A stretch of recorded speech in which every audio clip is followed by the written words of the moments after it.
Y obviamente en la ciudadanía persiste ese sentimiento de que nada ha cambiado, pese obviamente a que el gobierno actual que hoy está al frente, lo que nos ha tratado de incitar, lo que ha tratado de que la gente entienda es que nos van a prometer un futuro esperanzador. Política y de la estrategia política, de la estrategia comunicacional, obviamente para el gobierno los ecuatorianos somos un instrumento en donde él quiere repetir o que los ciudadanos repitamos las mentiras, en que seamos eco de las palabras bonitas, en que dejemos de pensar evidentemente y que obviamente vayamos a pensar lo que ellos quieren, pero cuando llegan al poder nos cobran muy caro y nos cobran eliminando nuestros derechos como se pretende hacer actualmente con la consulta popular y con las 4 preguntas que tienen un fin. El único fin es tener una nueva constitución y en todo debemos entender que en todo Estado constitucional de derechos y justicias los derechos deben ser progresivos y no regresivos. Ahora, después de 2 años de gestión, nos vienen a plantear o se dan cuenta recién de la necesidad que tenemos los ecuatorianos en el tema de la seguridad. El tema no es el tema de las bases de manta, pero sí es preocuparse por garantizar derechos, por ejemplo, como el trabajo digno, como la salud y la educación. Ahora bien, mucho se habla del tema de las sanciones que establece, por ejemplo, el Código Orgánico Integral Penal, que es uno de los códigos más avanzados que tenemos y que tiene penas sumamente elevadas. Y estamos cayendo nuevamente en el populismo penal. Pero lo que no debemos darnos cuenta a la ciudadanía, que todo radica en el tema estructural del Estado. Provincias como Loja va a tener menos representatividad y hoy vemos los problemas que tiene nuestra provincia. Entonces, prácticamente quedaríamos más abandonadas de lo que ya nos encontramos actualmente. Para tratarle de un tema que la verdad a mí me preocupa más de la cuenta. Antes de topar el tema de consulta popular, me preocupa mucho de ver esta manera política o cómo la retórica política se ha sabido posicionar por encima quizás de lo evidente, de lo clásico o de no mayor cosa. Como por ejemplo decir que todo aquel que está por el no viene de la línea del correísmo.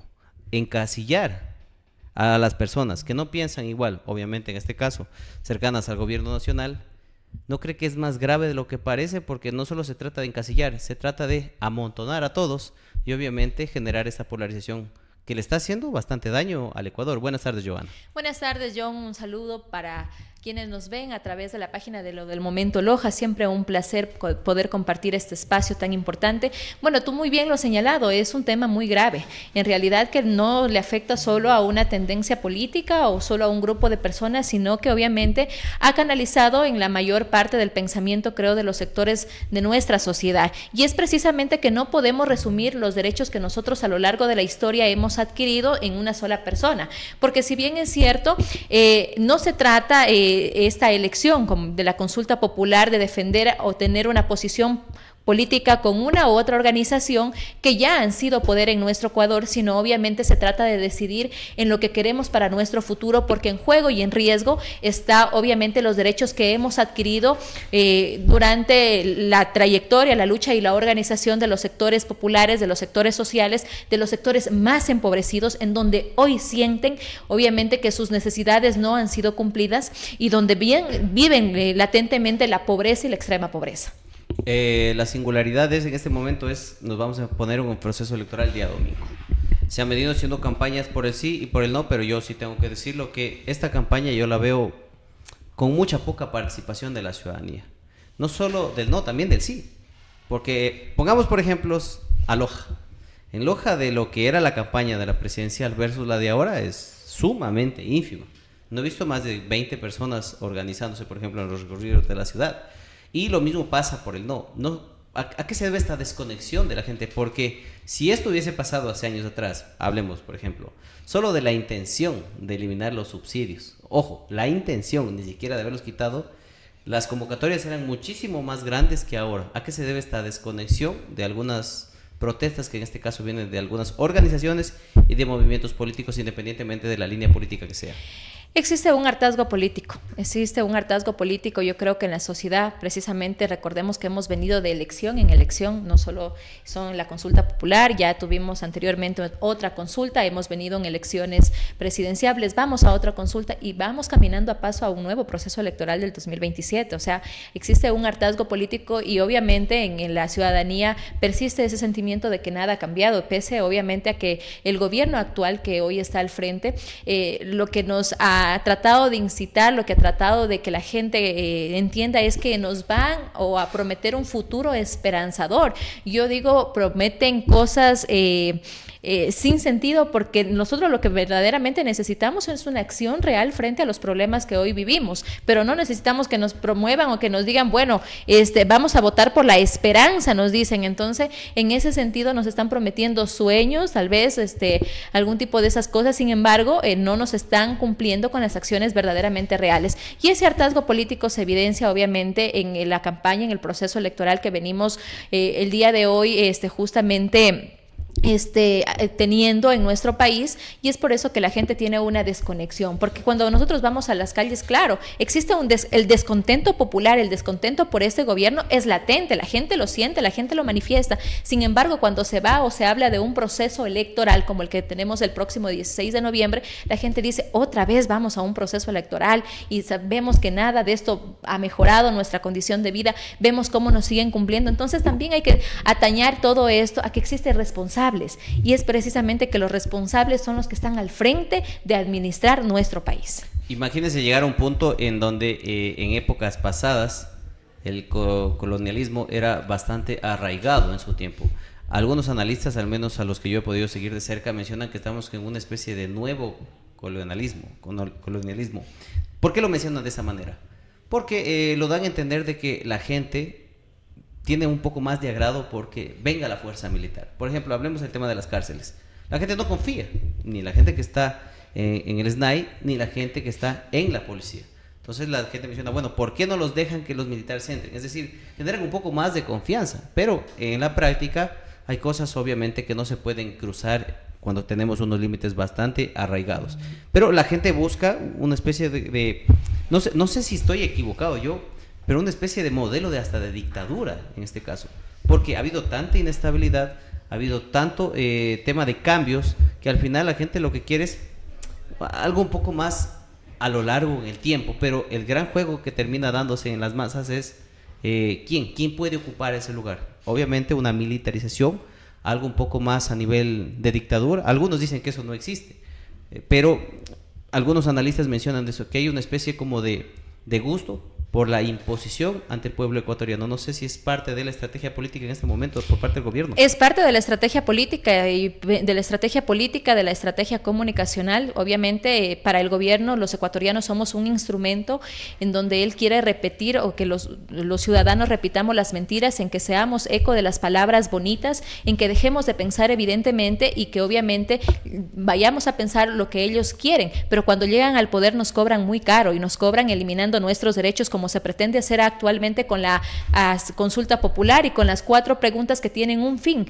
El único fin es tener una nueva constitución, y en todo debemos entender que en todo Estado constitucional de derechos y justicias los derechos deben ser progresivos y no regresivos. Y la constitución del 2008 es una constitución que evidentemente está marcada, o que ha sido una constitución justamente por esa lucha permanente de sectores como los pueblos y nacionalidades indígenas, a los artesanos, del sector de las mujeres, de los trabajadores, que obviamente recogen entonces en esa constitución las aspiraciones que no teníamos en el pasado. Pero también aquí hay un punto importante que tú lo has manifestado. Yo creo que evidentemente este tema de que pensar que la dictadura es lo que mejor le queda, lo que mejor le corresponde en estos momentos o en estos tiempos a los ecuatorianos, es obviamente una práctica que han tenido los gobiernos del pasado, porque nosotros seguimos gobernados por la misma clase política y social. Hay que tener en cuenta que estamos en una sociedad de clases y nos gobierna la misma clase política, simplemente ha cambiado de rostro, ha cambiado de figura. Hoy nos quieren vender incluso el tema de la modernidad.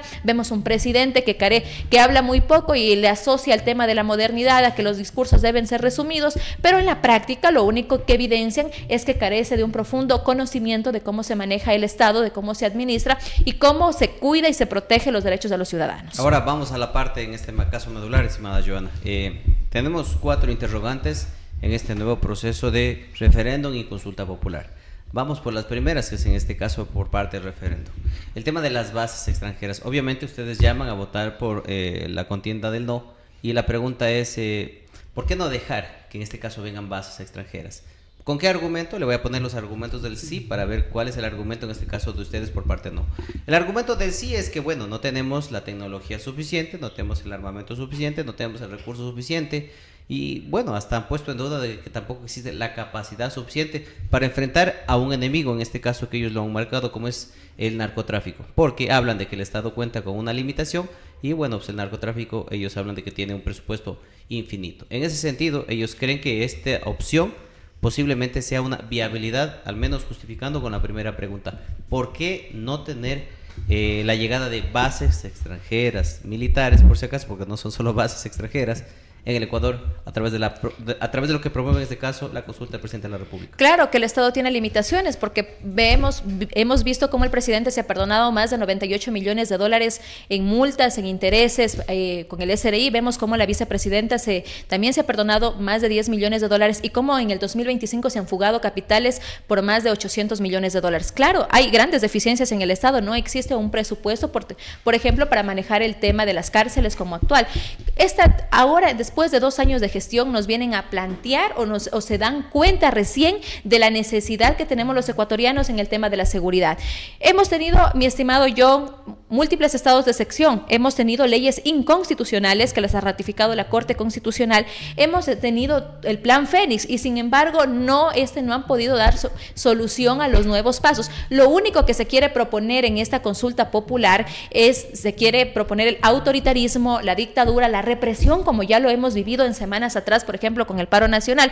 ¿Por qué decimos no a las bases extranjeras? Recordemos que en los años 40 ya tuvimos una base extranjera justamente en Baltra, donde nuevamente se la quiere volver a poner y lo único que hubo fue una regresión a los derechos de la naturaleza, obviamente a ese ecosistema marino. Hemos tenido la base de Manta y estadísticas, estudios demuestran que en Manta aumentó el tema de la criminalidad, el tema de la violación y derechos a las mujeres que quedaron en completa impunidad y también obviamente se duplicó el envío de drogas. Entonces ellos eran parte de estas tema de estas cosas que pasaban en la provincia de Manabí y vemos cómo nada de esto ha cambiado. Entonces el tema no es el tema de las bases de Manta, pero sí es preocuparse por garantizar derechos, por ejemplo, como el trabajo digno, como la salud y la educación. Ahora bien, mucho se habla del tema de las sanciones que establece, por ejemplo, el Código Orgánico Integral Penal, que es uno de los códigos más avanzados que tenemos y que tiene penas sumamente elevadas. Y estamos cayendo nuevamente en el populismo penal.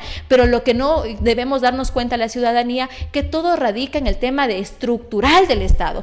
La mayor parte de quienes se encuentran, de esos 30,000 presos que hoy están en las cárceles del Ecuador, solo han tenido estudios hasta la escuela. O sea, no han recibido mayor estudio. Entonces, estamos también estigmatizando la pobreza con preguntas como estas y obviamente nada de esto va a solucionar. Las bases extranjeras también representan involucrarnos en la política de los Estados Unidos y recordemos que bases extranjeras han habido en Vietnam, en Irak, en Afganistán, en Palestina. ¿Y qué nos ha traído eso? ¿Qué les ha dejado a los pueblos? Sumisión, muertes, genocidios, miles de muertes de niños y niñas que hoy siguen sin responderse y que van a quedar seguramente en la impunidad. Muy bien, gracias Joana por su interrogante. Bueno, ahora vamos con la segunda. En este caso hablamos de reducción del presupuesto o la eliminación del presupuesto a los diferentes partidos políticos. Bueno, el Estado, o a través de sus voceros o representantes del sí, mencionan de que, bueno, es un gasto innecesario, porque se han expuesto también algunos escándalos, por ejemplo, como pagar la operación de X determinado partido político para uno de sus integrantes o familiares cercanos. Es decir, se expone un caso y obviamente se lo intenta configurar de que, bueno, parece que todo está mal. En el plano, algunos que acceden al menos a este tipo de recurso, porque hay que tener algo claro, no es lo mismo el fondo permanente que el fondo de promoción electoral, que no está en duda, sino el de acá. Porque y obviamente algunos partidos tienen que cumplir determinados requisitos para poder acceder, no es que acceden todos, obviamente. Pero en este caso no se lo ha sabido explicar.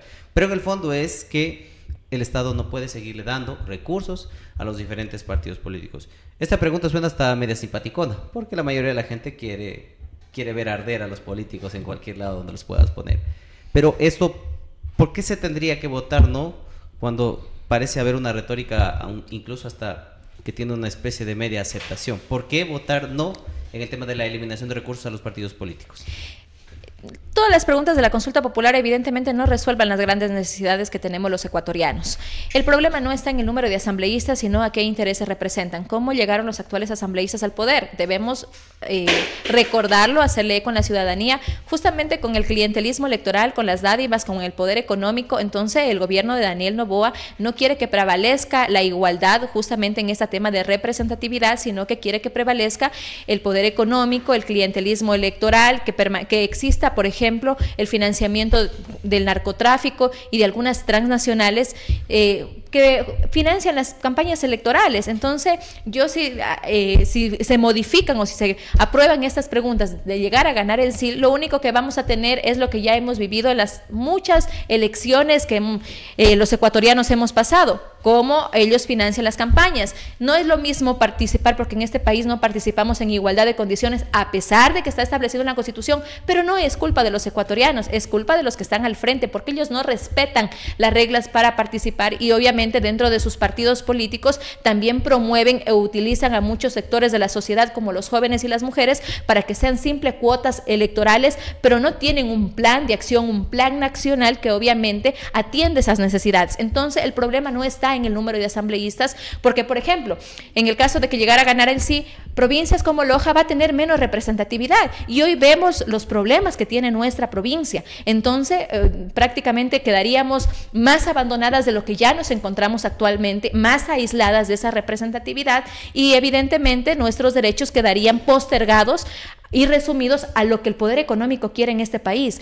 Porque, repito y vuelvo, como tenemos un gobierno que ha estado caracterizado, como una familia que ha estado caracterizada por el tema de bonos, de dádivas, así llegó al poder. Hoy yo nuevamente, y un ejemplo clarísimo con la consulta popular, vemos por ejemplo cómo la prefecta de Esmeraldas entrega no sé cuántos muñecos a los niños, cuando por ejemplo en Esmeraldas hay barrios, la mayor parte de los barrios no tiene servicios básicos, no hay escuelas con una infraestructura de calidad, muchos niños han desertado de la educación, es una de las provincias donde se percibe, se respira inseguridad. Entonces esa clase de dádivas hacen que compren la conciencia, como los bonos, porque los bonos sostienen la miseria, los bonos no nos sacan de la pobreza. Muy bien, Johanna, ahora vamos con la parte también medular, que es una de las que más genera polémica, y es el tema de la reducción del número de asambleístas. Sin embargo, en este caso también se está proponiendo una asamblea constituyente que el día de mañana ya se lo tiene muy claro, que independientemente de lo que vaya a pasar con el tema de la consulta popular, pero si caso que se aprobara, vamos a tener 80 más a los 157 que hoy tenemos. Pero ¿por qué es importante decirle no, o por qué se le debería dar no a la reducción del número de asambleístas, cuando también suena hasta medio atractivo ante la opinión pública? ¿A quién no le gustaría tener menos asambleístas en el Ecuador? ¿Por qué votar no en este caso? Hay como lo decía hace un momento, un hartazgo también en el número de asambleístas, porque vemos que es una de las funciones del Estado que no está respondiendo.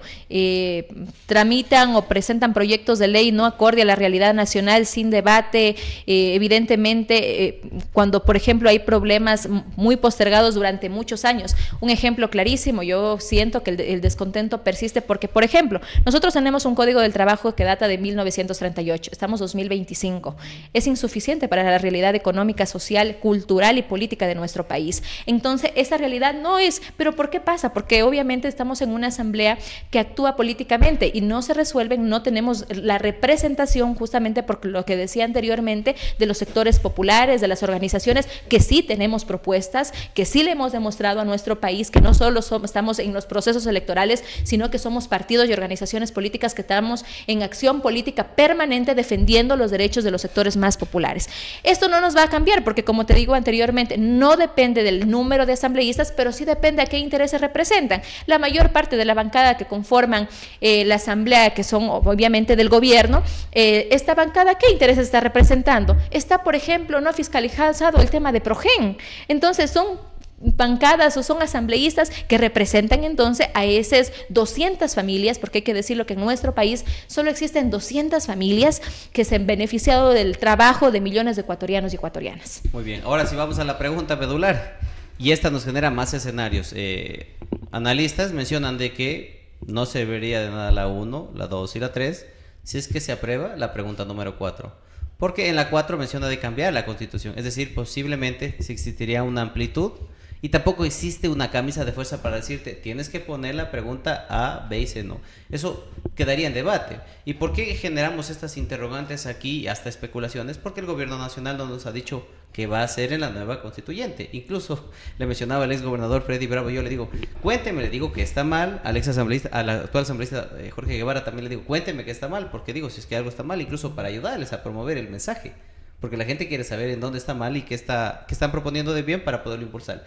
Pero no solo es la pregunta y el cambio de la Constitución. Son los 3 procesos electorales que se van a vivir en caso de que se gane de aquí al 2027. Pero a pesar del ambiente, ¿por qué seguirle diciendo no en este caso a la pregunta? ¿Qué es lo que ustedes en este caso están impulsando? Ya, primeramente hay que entender que, como lo decía en un principio, en toda sociedad de derechos y justicia como el nuestro, los derechos deben ser progresivos, no regresivos. En la actual Constitución tenemos 440 artículos, hoy se nos plantea 188, 186 artículos, me parece, y en ese sentido vemos cómo se quieren eliminar y cómo ya hay voces justamente de los voceros del gobierno, de los ministros, de eliminar, por ejemplo, derechos consagrados en el tema laboral, 13º, 14º, utilidades, entonces, y dicen que eso nos va a servir para competir. No, eso nos va a servir para generar una desigualdad en el tema económico de las familias ecuatorianas, porque esos ingresos sirven a las familias ¿para qué? Para pagar deudas, para educación, para salud. Se quiere también eliminar el tema de la educación hasta la universidad, y evidentemente también vamos a afectar al desarrollo del país, entonces vamos a tener menos médicos, menos abogados, menos ingenieros, no estamos atentando contra el desarrollo del país, y evidentemente le estamos quitando la única oportunidad que tienen los sectores los jóvenes del campo para poder mejorar su calidad de vida ingresando a la universidad pública. Y vamos, obviamente, esta desigualdad solo podrán estudiar entonces quienes tienen ingresos económicos, y quienes no podrán ingresar a la universidad pública. ¿Qué nos dice? Tú muy bien lo has mencionado.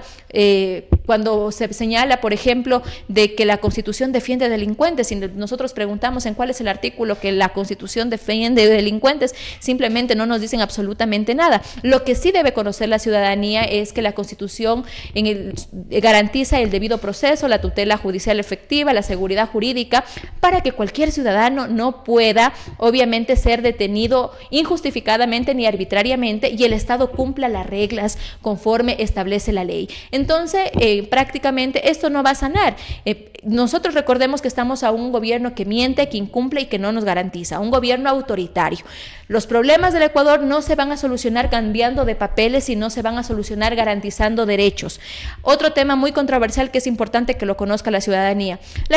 La Constitución del Ecuador es un ejemplo para el mundo en reconocer los derechos de la naturaleza. Claro, al pretendernos eliminar los derechos de la naturaleza y a promocionar el extractivismo, como lo están haciendo, por ejemplo, ahora con el tema del Yasuní, con el tema de Quimsacocha y con el tema del Chocó andino, ¿qué quieren? También eliminar la vida del ser humano, porque debemos entender algo muy práctico y muy básico. La naturaleza es la fuente material de realización y de supervivencia de la humanidad. O sea, todo lo que nosotros vemos a nuestro alrededor es el producto final de la naturaleza. Entonces, esto no va a cambiar. Nosotros lo que sí necesitamos, ¿qué necesitamos? Es que, por ejemplo, se cumpla con el presupuesto que la Constitución designa para la educación, con el presupuesto que designa para la salud. Y aquí hay algo muy importante. El artículo 3, numeral 5 de la Constitución dice que el Estado ecuatoriano es obligación y deber erradicar la pobreza y la redistribución equitativa de la riqueza. Pero ¿cómo se va a redistribuir equitativamente la riqueza si el presidente del Ecuador se perdona 98 millones de dólares, si no se fiscaliza los contratos que ellos tienen, si se quiere obviamente privatizar a la larga presentar estos proyectos extractivistas? ¿Cómo se va a redistribuir equitativamente la riqueza si hoy más de 13,000 personas están esperando para hacer o para tener una cirugía en los hospitales del Ecuador? ¿Cómo se va a redistribuir la riqueza si más de 400,000 niños y niñas han abandonado la escuela? Entonces, no, lo que estamos promoviendo con esta consulta popular es la pobreza, la migración forzada, el abandono de las aulas que hoy se vive y que se va a profundizar en los próximos años. Muy bien, Joana, agradecerle por venir aquí a lo del Momento Loja. Quiero dejarle con su mensaje final y bueno, como estamos en época electoral, puede hacer la promoción que usted crea conveniente. Muchísimas gracias a ti, John, a la ciudadanía. Decirles que este 16 de noviembre tenemos en nuestras manos una histórica decisión: avanzar en nuestros derechos o retroceder. Solo nos queda, le hemos dicho ya a los gobiernos de turno, no en las calles, pero este 16 de noviembre les vamos a decir no en las urnas, no al gobierno dictador, autoritario y mentiroso de Daniel Noboa. Muchísimas gracias.